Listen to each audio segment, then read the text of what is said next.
Greetings, information superhighway, and welcome to episode 2 of the Nail the Recruiting Process podcast. I am Jared Zeidman. I am pumped for the episode we have in store for you today. We have a fantastic interview that I'm going to tell you about in a second. But before we get to that, I did send a call for questions last week. I ended the podcast encouraging people to ask me questions, and I also put a call out for questions about the recruiting process on social media, and I got some great questions. So I want to start a practice where I'm going to answer one of these questions each week. If you ask me a time-sensitive question and I can get to it, I'm going to answer it on social media. So make sure you're locked in at Nail the Recruiting Process, all one word, at Nail the Recruiting Process on Instagram, or at Jared the Coach on TikTok and Twitter, and you'll see answers to questions as they arise there. But I still want to save kind of the best ones that require a little bit more nuance for the podcast. So I don't have music made for this yet, but I just want you to anticipate that there's like a fun drum roll and maybe some pyro, and we're going to head into our question of the week. Record scratch, lasers, question of the week. Okay. Question was, how do I tackle, if I'm late in the game, how do I tackle an email outreach strategy as a junior? And we're heading into the July live period, which is really your big shot as a junior to get eyes on you for the last time in the AAU circuit. So this is a really good time to strike when you know the iron will be hot. Before I answer this question, I'm going to assume two things, both for the person that specifically asked this question and for anyone that would want to know the answer to this. I'm going to assume that A, you have a highlight tape ready. And if you don't, check out one of my earlier social media posts that walks you through exactly how to do it. I'm also going to assume that B, you have an individual email account that's devoted to your recruiting process, a free thing you could do on Google, because I need the athlete at the driver's seat ready to send these emails. So if you have highlight tape ready and you have an email account ready, here is your strategy. I need you to identify 15 to 20 schools that meet your awareness areas, the most important awareness areas, because obviously going on a tour of the campus is going to help filter it even more. So the most important awareness areas you need to have now is the school has a major that aligns with what you want to continue learning about. They have a coaching staff you could see yourself aligning with, and they have a reputable basketball program. And this would be the same at any division. If you were searching D1, you'd want this because only a small percentage of you are going to play professionally, a very, very small percentage. So you've got to make sure there's a fit academically. And if you were D3, when it's a more of a balance of co-curriculars, you might want to also find some co-curriculars you could sink your teeth into. So either way, we are making sure your awareness areas are checked off. Institutional fit, coaching fit, team fit, the type of school you want to be at, big versus small, city versus rural, state versus private. Once all those things are checked off, we are looking for 15 to 20 schools. You are going to Google the name of each school and then attach the phrase basketball staff directory. If you're on the women's side, you're going to do women's basketball staff directory. If you're on the men's side, you're going to do men's basketball staff directory. So let's use, I live 8 minutes from Buffalo's campus. So let's say I'm using UB as an example. You would type University of Buffalo women's basketball staff directory into Google, and Google is going to immediately send you into a page where you can get email addresses for the coaching staff.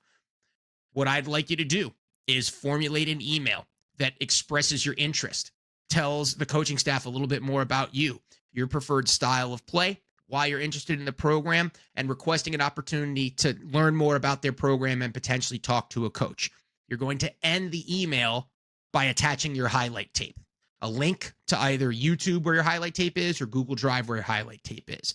Triple, maybe even quadruple bonus points if you also have full game film that you can link to. And to select the best game film, you can also search in the archives of my social media, because I can walk through both highlight tape, and game film.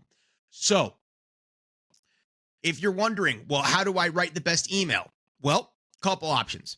My book, if you have it, has a sample email, but you could very easily just Google sample email to a college head coach or sample introductory email to a college coach. Either of those prompts will work and you'll get something good, and you're going to follow that prompt. Now, that's the structure of it. Now, a couple of other non-negotiables that come with it.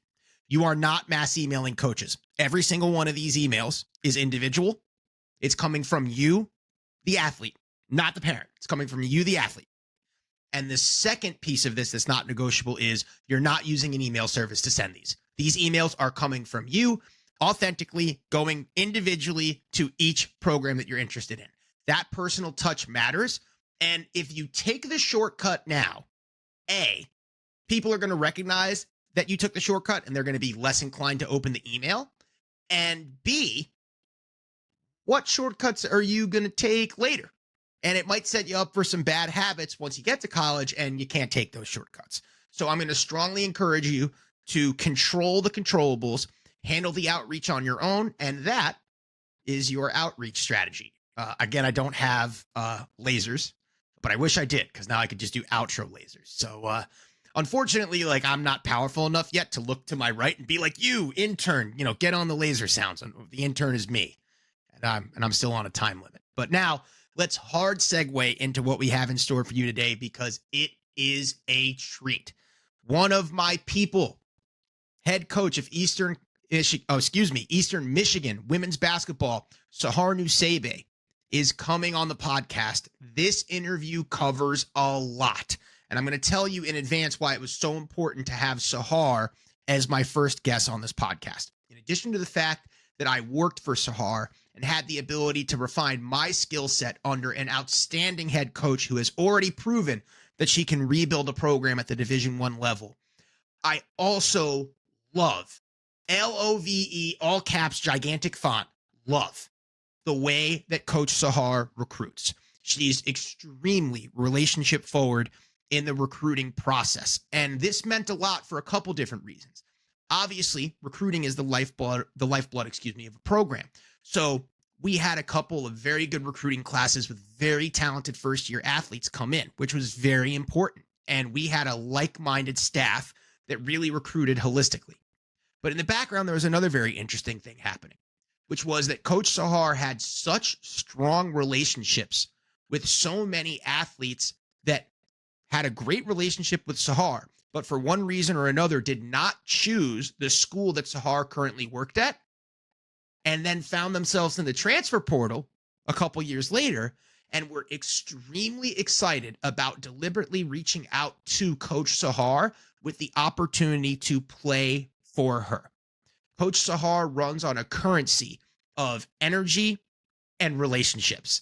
And while she has a fantastic mind for the game, and she can definitely outcoach people because I've seen it, the thing that drives the engine of Sahar's teams is trust and intentionality.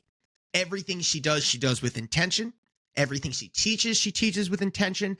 And she has consistently coached teams that, I would say swing above their batting average because of how hard they're willing to play for a coaching staff that they know is bought into them. So if you are somebody that really wants to learn what a young head coach rebuilding a collegiate basketball program is looking for, this is the perfect person to hear it from, because she just did it at Canisius, and Eastern Michigan just hired her to do the same at a higher level. We're going to hop into the interview right now, and I cannot wait for you to listen to every detail, because we cover so many subjects, from her own background as a player and how that influenced her coaching style and recruiting philosophy, to the best advice she could give recruits, to busting some myths and trying to address some truths about the process. Coach Sahar Nusseibeh, one of my OG coaching friends, is your first guest on the Nail the Recruiting Process podcast. Here we go. Coach, I do not know what to compliment first, your hat or your shirt. Very, very nicely. Great minds to the plate. Very, very nicely executed. Always a pleasure to see you. Thank you so much for taking the time, Sahar. It's so good to see you again. Jared, thank you so much for having me. I always love my time with you, and for this to be a podcast, I cannot be more excited. Yeah. The biggest challenge I think I'm going to face with you specifically is, you and I have a habit of deep conversations, and I want to keep, it's mostly a challenge for me. I have to keep myself on task. because I know there's a million different things we could talk about. But let me start just by saying that you're one of the earlier guests on the podcast. And the way things are basically for our listeners is I've kind of set the stage with the data.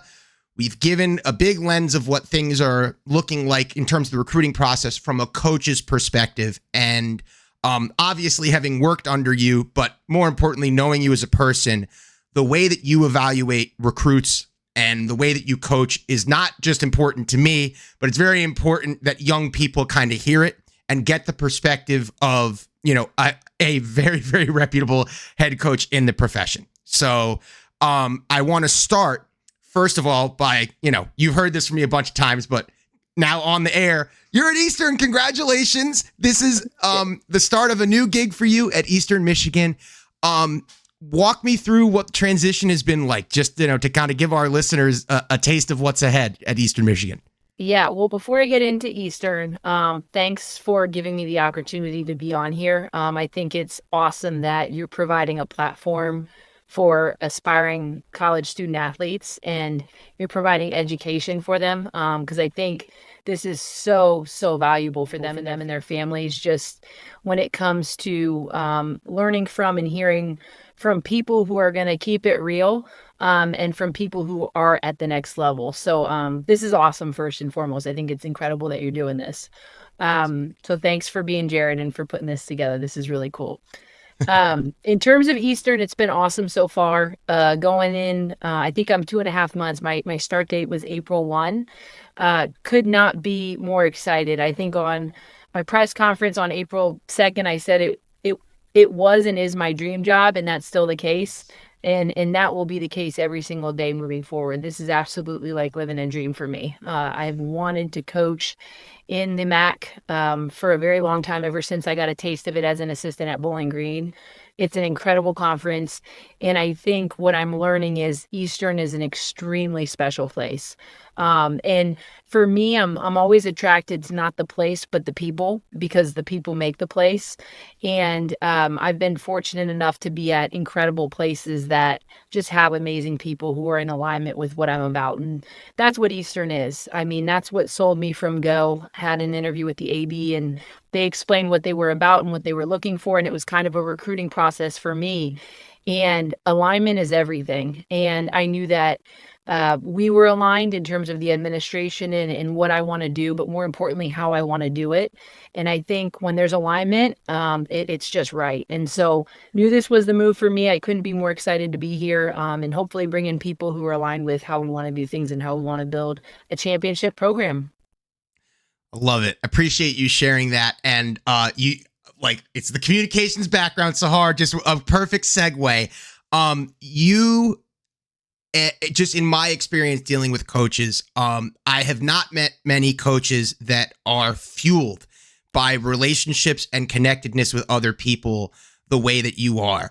And a lot of times when I talk to younger recruits about the recruiting process, I think sometimes they get so caught up in statistical rat races and getting on people's radars that sometimes they omit the power of relationships. So, something that I think is extremely unique about my time working with you, but also, something that exposes your power of relationships and your people power, if you will, Sahar, is the way that at Canisius, the transfer portal was leveraged. There were a number of recruits that you built very strong relationships with that went elsewhere and for whatever reason wanted to seek out a new experience. And because of your connection with them, they transferred to Canisius. And now from Canisius to Eastern, that story is kind of repeating itself. And there are people that have that connection with you and your staff that want to stay playing with you. So can you speak a little bit to the power of relationships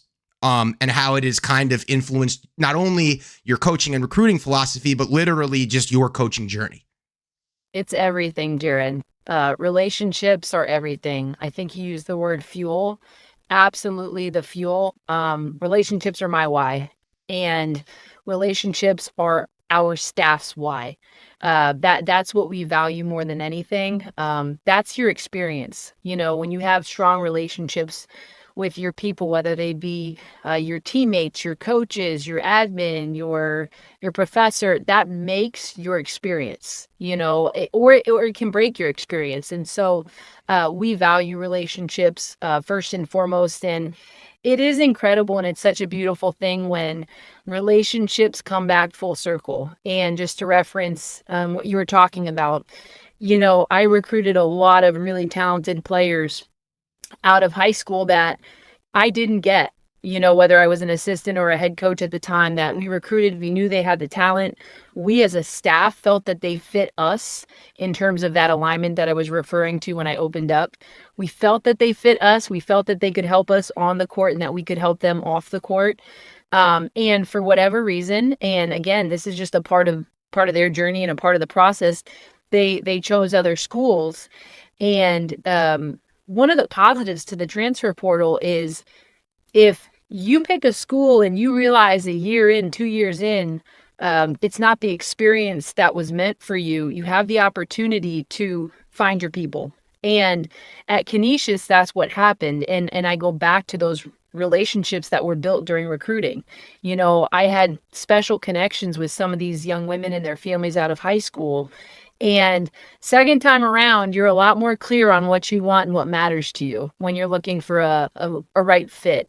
And that's what allowed us to be successful with the transfer portal at Canisius. And it's what will probably allow us to continue to be successful here at Eastern when it comes to the portal.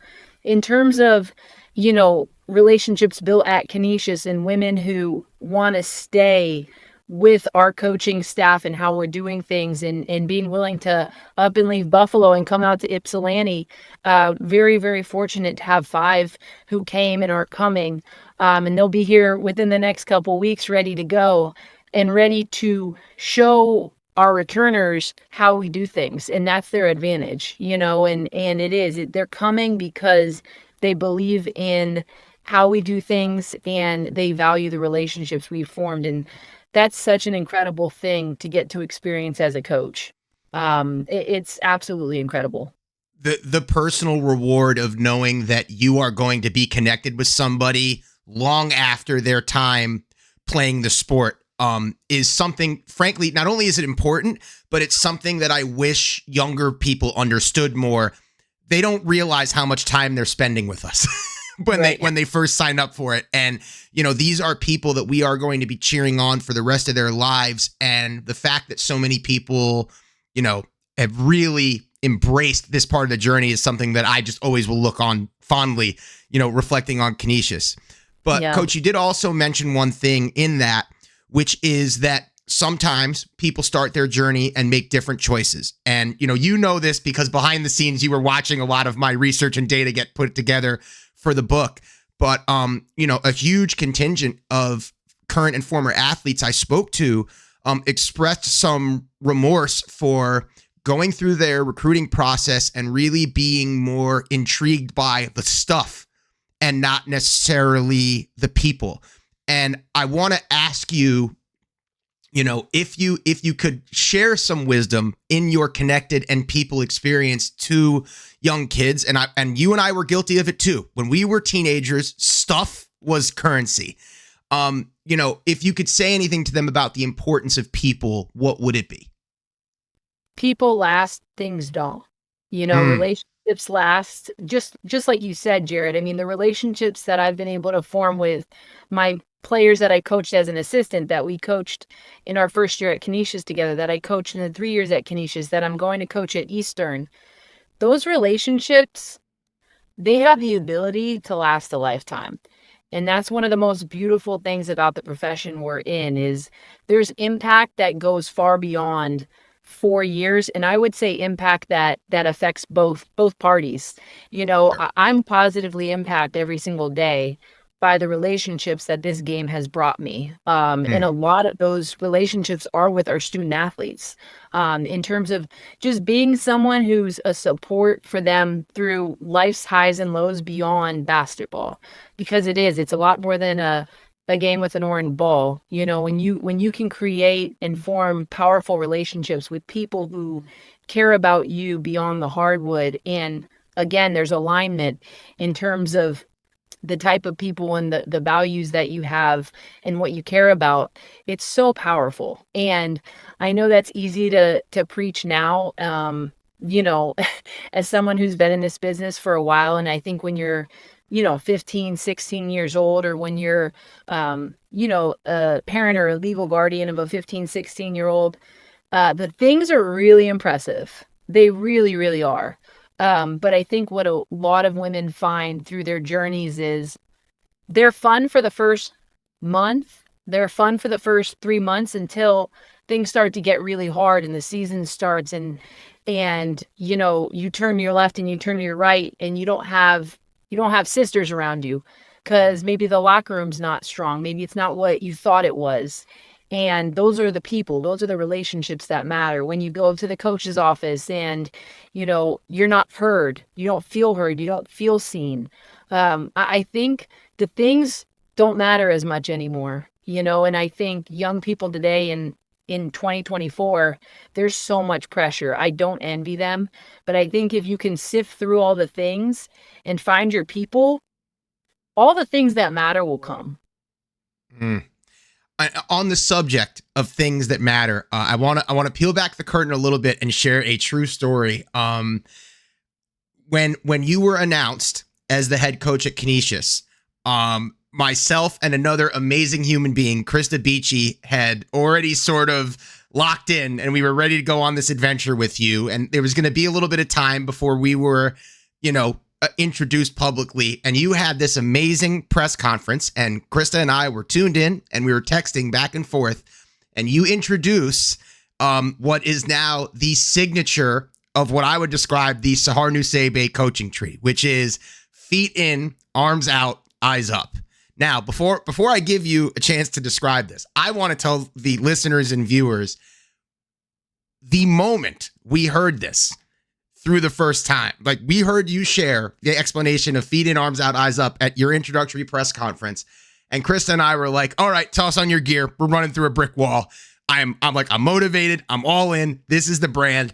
And that day we had our first feet in, arms out, eyes up graphic. It was such an easy thing to buy into. But now, Coach, that you are a tenured head coach with experience building programs, I would like you to explain to the listeners what feet in, arms out, eyes up means to you. And then we'll come back to a follow-up after you drop that knowledge. Yeah. Well, and first off, that's how I know you and Chris are my OGs, my real ones. So, that's awesome. So feet in, arms out, eyes up, 6 words that encapsulate who we are and how we do things, and how we live things out as a program. So I'll start with feet in. Feet in is about being 2 feet in. You are fully committed. You're not, pinky toe out, the rest in. You are all in, fully committed to the we. That's first and foremost. It's also about being fully present, being where your feet are, which I think is a challenge, whether you're 18 to 22 years old or you're 37. I think working to be present is something that if we can not master, but be intentional and aware about trying to be, we can maximize whatever it is we're doing. When we're worried about what happened or we're worried about what's to come, we have no control over past or future. We only have control over the present moment. And when you can take control of your present moment and stay present, you've got a lot of power. Arms out is really where my heart is. It's about servant leadership. And I think it's why I coach. It's to serve the young women that we get to coach in terms of development, but it's also growing our young women as servant leaders themselves, and just leading the way and showing them the way, and developing them as leaders, but as leaders for others, as women who seek to help, as women who seek to add value to other people. I think that's extremely important to myself and our staff. Arms out is also about vulnerability. So being willing to reach out when you're struggling. I think everybody struggles. I know everybody struggles. I know everybody struggles. And when you have a true sisterhood where you trust one another, you respect one another, and you're struggling, there's nothing more special than to know that when I'm struggling and I reach out, you're going to grab my hand and you're going to help pull me out. And that's what a real sisterhood, that's what a real team is. Eyes Up is all about respect. So, when I'm talking to President Smith at Eastern here, or I'm talking to an 8-year-old child who's visiting, and that child is talking, my eyes are locked on them. I'm giving them the respect that they deserve. Because whether you're the president of Eastern Michigan University or an 8-year-old child coming to a ball game, you deserve to feel seen and heard. Everybody does. And so educating our women in terms of what that looks like is extremely important in showing others respect. Self-respect is also a component to that. We want to develop confident, excuse my language, badasses. That's what I'm here to do. And so self-respect and presence and how you carry yourself is huge. We want to develop women who grow their confidence in their time at Eastern to the point where when they graduate, they're walking across that stage and their parents, their grandparents are like, who is that woman? Who is that confident woman who can conquer anything she puts her mind to? And if we can develop those women, man, this world's going to be a pretty great place coming out of college. Let the record state that we are closing in on 17 minutes into an interview with a Division I head coach, and we literally have not actually talked about basketball itself once. And I think this is some of the sauce that younger people need to understand. You are not just going to be developed as a basketball player. You are going to be developed holistically as a person. And the head coaches that really want you are going to be the head coaches that see you bought into that holistic growth during your recruiting process. So as a follow-up to that, Coach, obviously your philosophy isn't something that you just rolled over in your sleep one day and were like, this is what I do. This was built with your spin on the way you were coached, the way that you served under previous mentors. And I'd love to hear specifically now, when you're recruiting, how has some of your previous experiences, even your own playing experience, impact your lens on the recruiting process? Yeah, absolutely. I'll start with where I was as a student athlete, and it certainly wasn't sunshine and roses for me individually. Unfortunately, and I hope I do this right on the screen. Yep. Yeah. I had a career that went like that. So if you're looking at it, hopefully it shows a downhill trajectory. I don't know if that was accurate or not, but we got it, and we got both arms actually. Okay, so that's we can do a lot with that. Yeah. But yeah, my career in terms of on the court and my role actually it went down, and it was almost as if the harder I try, the worse it got. And it didn't make any sense to me, and I really struggled in college because I loved the game so much. And I'll be honest, Jared, when I struggled, I felt like I didn't have anyone in terms of a coach to go to. I felt, whether that was the case or not, again, it's all perception, right? But I just felt like there was, when I was putting in the work in the gym and you heard the ball bouncing, whenever I hear that ball bouncing as a coach, I'm going in.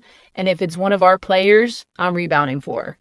And the reason that matters so much to me is because as I was going through my basketball struggles, I felt like there was no one that heard that ball bouncing that left their office to come rebound for me.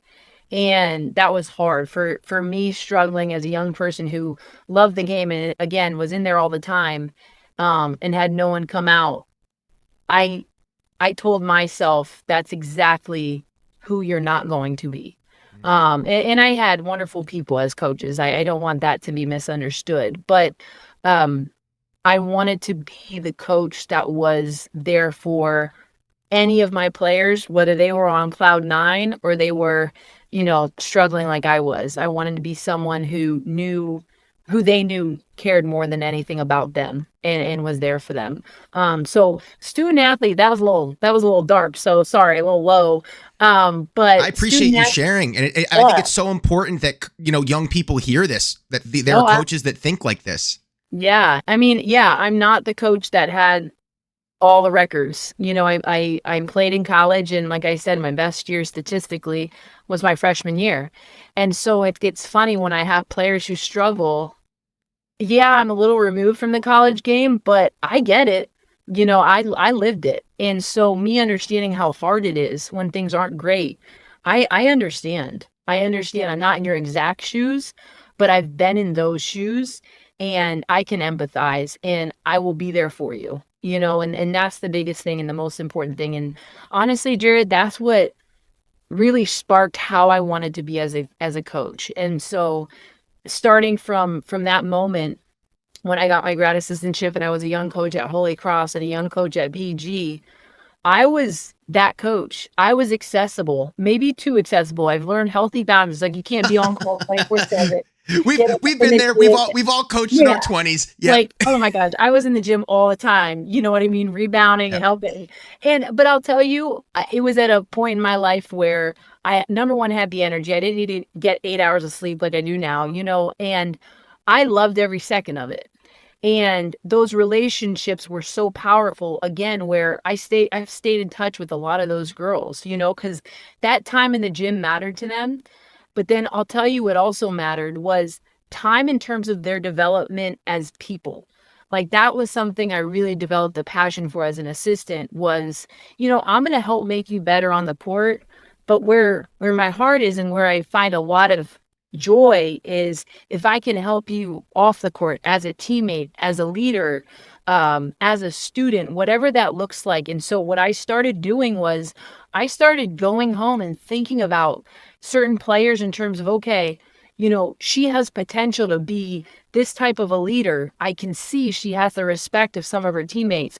What types of things, what types of intentional conversations can I start having with her so that she can get excited about what that role could look like? And so it was, being intentional about my touches with our players in terms of not just basketball, but how do we develop them as teammates, as leaders, as people, where they're excited, they're motivated. And the coolest thing would be, us connecting, over coffee in the union. And then the next day I see her let's say we talk about leadership. The next day I see her intentionally trying to work on something we just talked about.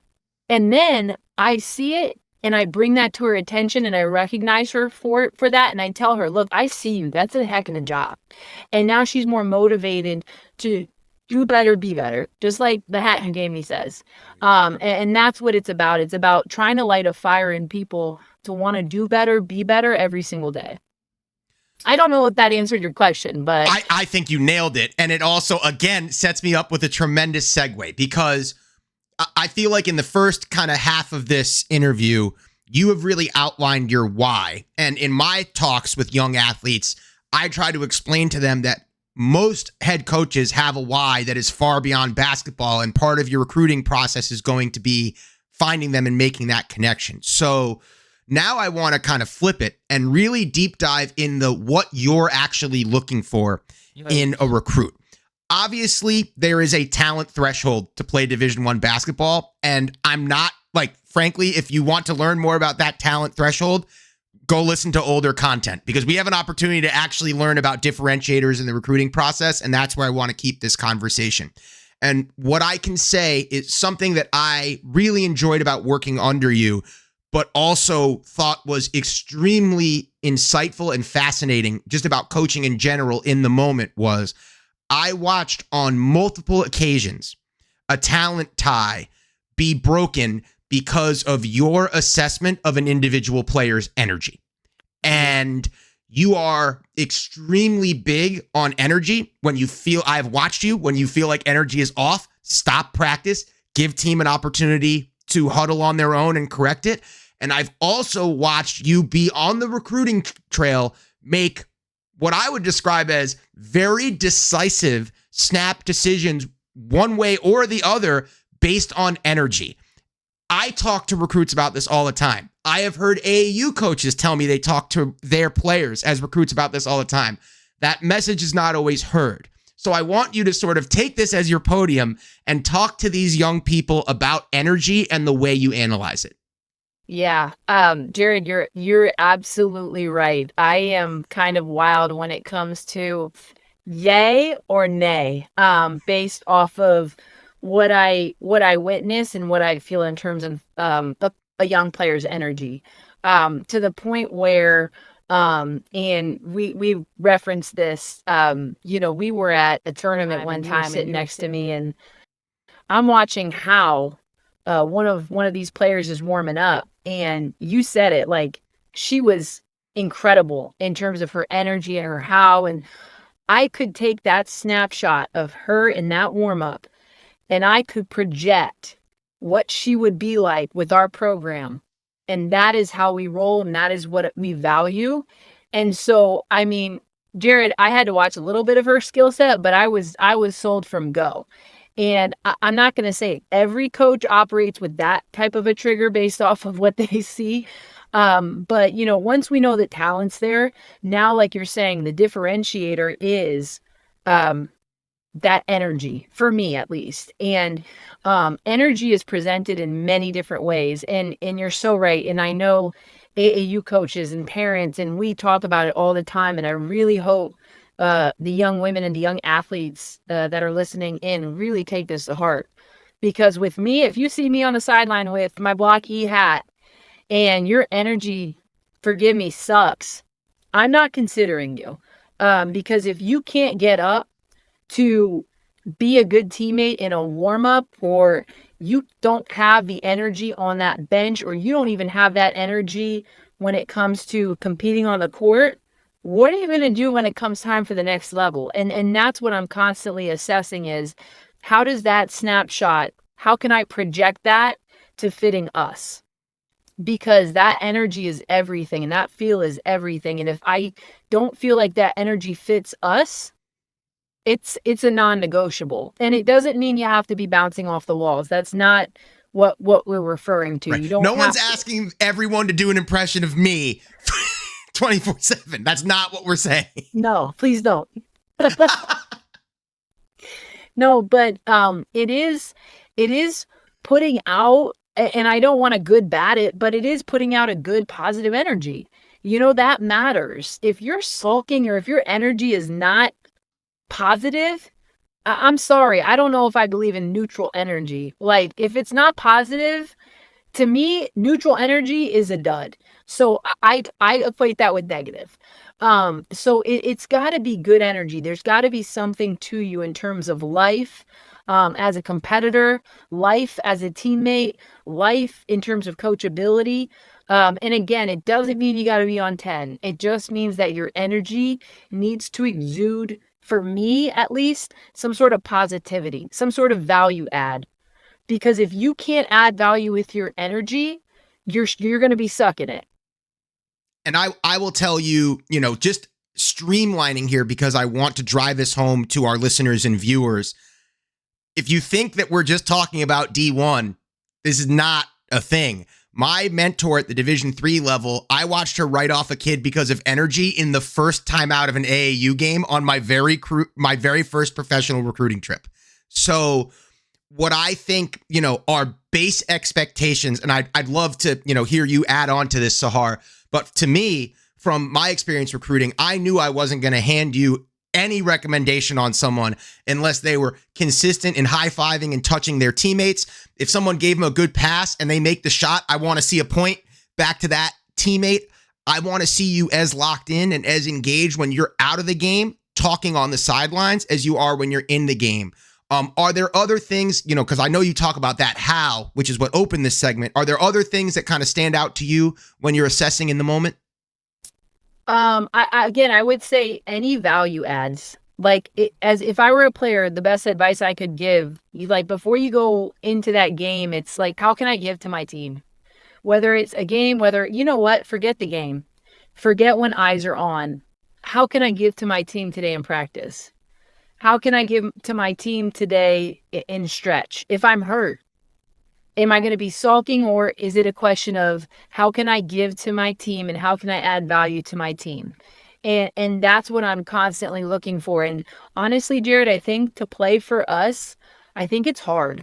I think to work with us, I think it's hard. And what I mean by that is, I love it when we have a group of people, and it's so important, who are constantly thinking about, what can I do to add value? What can I do to help? What can I do to make this group better? And that's a question that I expect our players to constantly be asking themselves. That's a question that I expect our staff to constantly be asking. How? What can I do? How can I add value to this? And I don't think it's something that comes naturally, especially as a first year coming in. But I do think you have to be open to wanting to become that, you know. But I would say, I think if you're a high school student athlete, if you ask yourself that question, and at the end of the day, you can confidently answer, I did. I did add value to my team today, then I bet you your energy and all the intangibles that coaches appreciate, they're going to check that box. You know, so the question that I think you ask yourself is, how can I add value? And I think that can look all different types of ways. I think energy in terms of who you are as a teammate, whether it be, like you said, Jared, the energy touches. I think engagement. I think engaged body language. Like, I think that's such a great thing to see, you know, and I don't think players are aware of how they look on the bench, or I don't think players are aware of, like, I call it action between the actions. So when a game's going on, let's say you're on the court, let's say you're not on the bench, right? You're on the court. And ball goes out of bounds and the official's chasing it down because it went on to the other court, and there's 80,000 courts. And so it went to court, whatever. And you've got 5 seconds. What are you doing in those 5 seconds? I'll tell you what, I would be so impressed if you, as a 15, 16, 14-year-old, are finding your teammates or going to your coach or clapping it up. If you're giving in those 5 seconds, that would be so impressive, and it's not done enough. I don't see it. I see girls with hands on their hips. I see people looking at their parents. Like, that's average, and that's fine, and that's not going to rule out a scholarship or an opportunity to play in college. But I'll tell you what will really get eyes up on you is if during that action between the action, you're adding value, because I think that's different. And that is, I think, the biggest misunderstanding of this process. People think, like, they put this pressure on themselves, like, oh, if I have one bad moment, I'm not going to get recruited. And what I try to explain is like, no. You're thinking about this the wrong way. It's not about you. It's about how competitive the pool is. So whoever stacks up the most good things is going to see the most opportunity. And instead of zeroing in on this one comparative thing, you got to try to stack as many of those, to your point, 5-second moments together as possible. And that's how you make a lasting impression with a college coach. Absolutely. And that one impressive moment that nobody else does, that's rare. So that's going to stick out. I'm not even kidding you, Jared. My notebooks, my packets that we pay way too much for.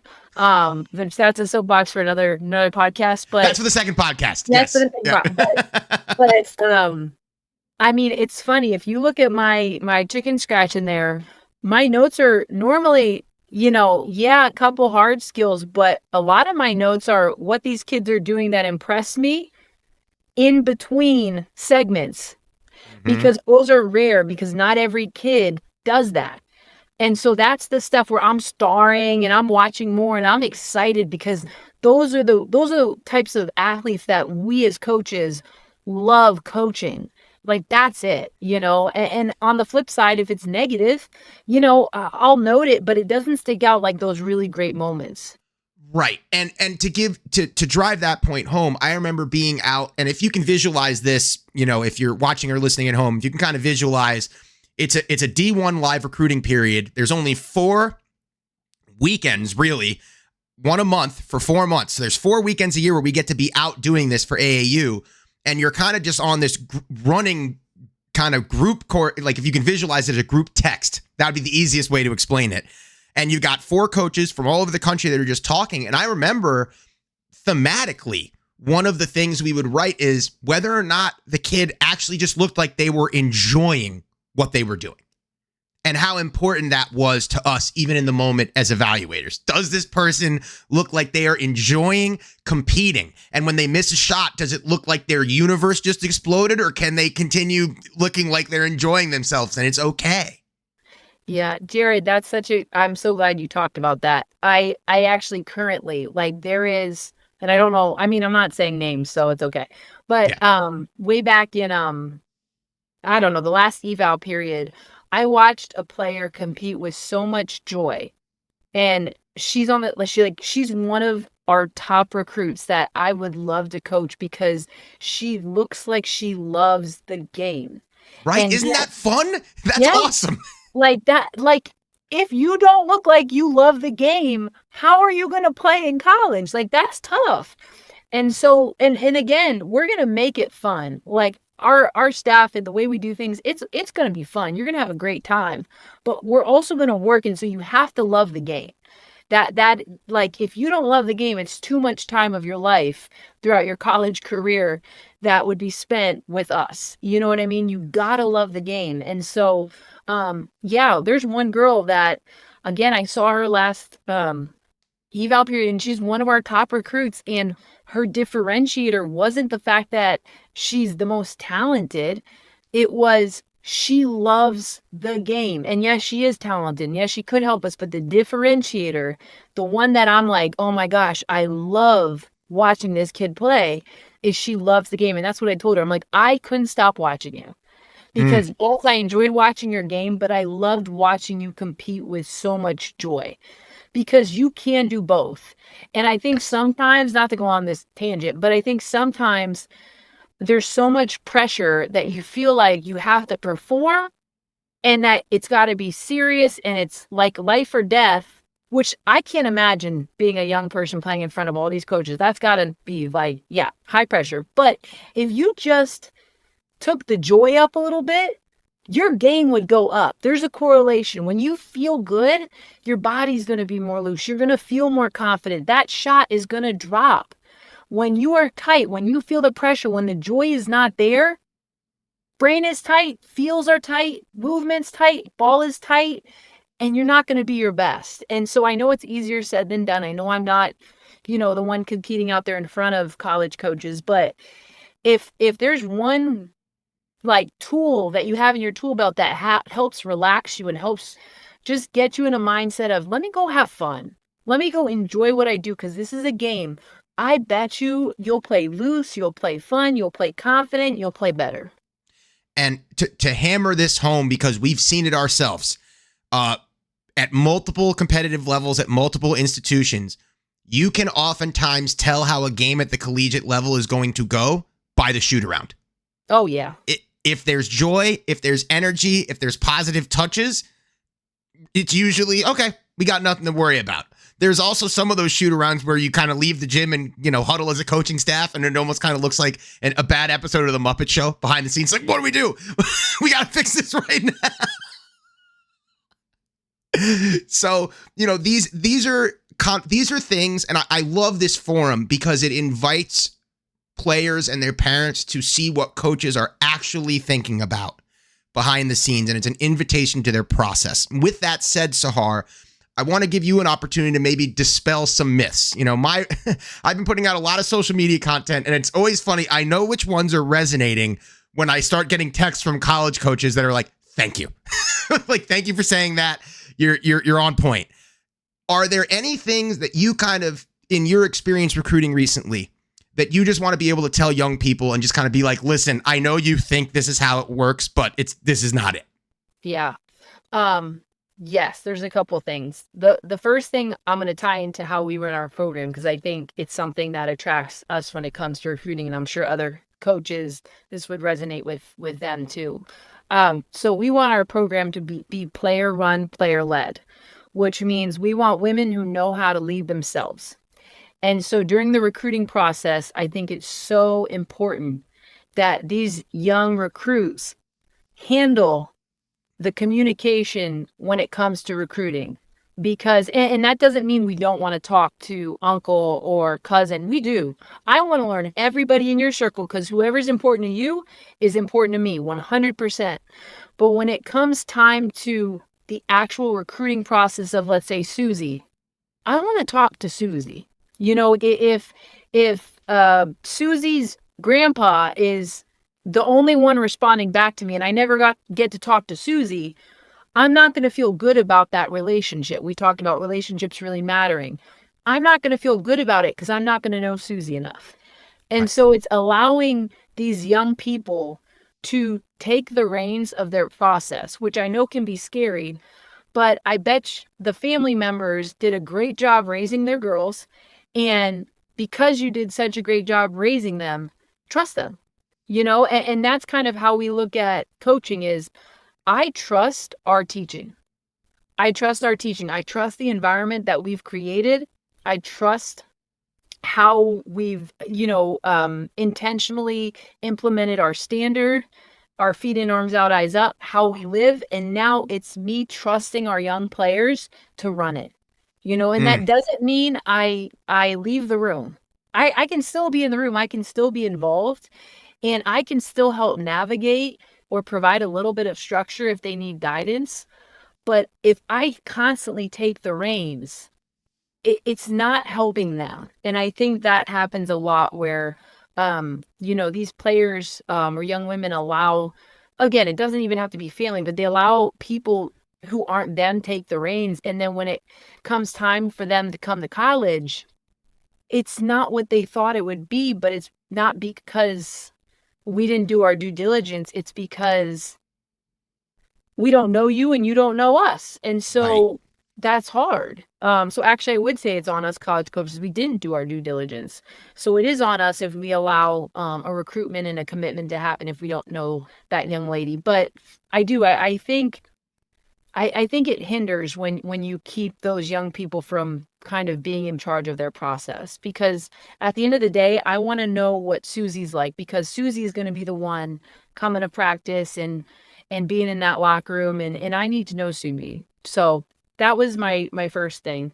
My second thing is I think it's human nature to compare, right? Like Mm, mm. it, as coaches, as if you're not in coaching, it doesn't matter. As adults, as young people, I think it is just human nature to compare, to look to your left, look to your right, and it's never going to be enough. Your situation, your options, it's never going to be enough, and it's never going to feel like enough if you're constantly comparing. And I think it's so hard, again, in 2024 with our phones at our disposal, where, you go on social media, you're going to see the best of the best always. And so because we're looking at the best of the best, we're getting this false reality of people at the highest level projecting their best selves, and we're comparing ourselves to that. And now we're in this like, oh my gosh, like my options suck. And it's like, no, they don't. They're phenomenal. Your options don't suck. Your options are phenomenal. And if you would just isolate your process in terms of what matters to me, what does my fit, not that person on social media, what does my fit look like, feel like, sound like? And you are really honest with yourself. You're going to find your place, you're going to find your people, and you're going to be happy. And the one thing I ask parents all the time is like, what matters? I ask my parents, what matters? I just want you to be happy. Like that, guys, that's what it is. Like when we look to our parents, again, I'm like, Mom, Dad, what do you think? I just want you to be happy. Like Right. that's what it comes down to. And so if you can take your process and not look left and not look right and just be excited about what your process looks like, and you ask the question, what matters most, and you're honest, you're gonna find the best place for you. And knock on wood, you're gonna be there for 4 years and have a great experience. So those are my two things. In my opinion, that is like the mic drop to end all mic drops. Yeah. So I want to now just kind of turn this, because we've talked about your philosophy. We talked about, what you look for in recruits. I truly think, obviously you as an individual have your own unique approach to running your program, but I also think you are speaking for a lot of people in the coaching profession when you say some of the things you said. So I would now like to give you just an opportunity to anything else you want to add to close this out. fun happenings in Eastern Michigan, where you and your staff will be on future recruiting trails. Anything you want to talk about, the floor is yours. You could take a bow after that mic drop, frankly, in my opinion. But so totally up to you, Sahar. Yeah, no, I mean, Jared, I wanna flip it back on you. I think we started by talking about relationships, and you've become, an incredible friend for me that I know I'll have throughout my journey, professionally and personally. And I think for me, if I were to talk about anything that matters to me, it's things like that. It's the friendships you form, it's the people that you meet and you connect with that the game gives you, that I think is so important. And for the audience, I know it's high school, aspiring college student athletes. Again, I'm not you, and so I don't know what matters most. But through my experience, people are everything, and relationships are everything. And like we talked about to start this, things don't last, and comparison will always leave you wanting more. And I think we're constantly, even as adults, like it's something that we have to remind ourselves of. I can get caught in that sometimes, and looking left and looking right. And as long as we're, going to use the word aware, as long as we're self-aware and we work towards that, and we just identify what matters most to us, we're all going to be good. And so, just really grateful for the fact that, Jared, that you're running this for young student athletes. I think it's incredible, and it's one of the many reasons you're my people, and you're one of my buddies. So, again, good attracts good. That's something I've been. Again, talking about social media, I've been posting. I was saying, your social media presence is different than mine. You're much more consistent with your social media presence. Well, I've been posting that every single day because it's a reminder to other people. But if I'm being honest, it's also for myself. It's just a reminder that good attracts good, like attracts like. And again, I'm all about like messaging, own lane, own race, own pace. That was something that was important to our program last year. That's always going to be important to me. But just again, what we feed ourselves is so important, and who we surround ourselves with is critical. And I'm grateful to have you as a friend, Jared. Thanks for putting this together. Oh, thank you. I appreciate you. So listeners, Coach Sahar Nusseibeh and the new look Eastern Michigan Eagles are coming to a MAC court near you this fall. I know I'm looking forward to it as a fan and also a friend. Thank you so much for your time, Coach. And to our listeners, if what you just listened to over the last 45 minutes and change did not inspire you, check your pulse. That's going to do it for another episode of the Nail the Recruiting Process podcast. Thanks again for tuning in. I hope you got something out of today's podcast. If you'd like to learn more about anything related to Nail the Recruiting Process, the book, my work, maybe wanting to work with me one-on-one, anything under the sun, you're going to visit www.nailtherecruitingprocess.com. If you'd like to follow me on social media, you can follow me at Nail the Recruiting Process on Instagram, or at Jared the Coach on Twitter and TikTok. Both of those handles are just one word, no characters, no spaces. If you'd like to ask something of me directly, if you'd like a question that maybe you want answered on a future podcast, or if you have an idea for something we should talk about in a future episode, please reach out to me via email. I would love to hear from you. My email address is recruitinggear@gmail.com. That's the word recruiting, then the word gear combined. recruitinggear@gmail.com. Thanks again for listening, and we hope to catch you next time.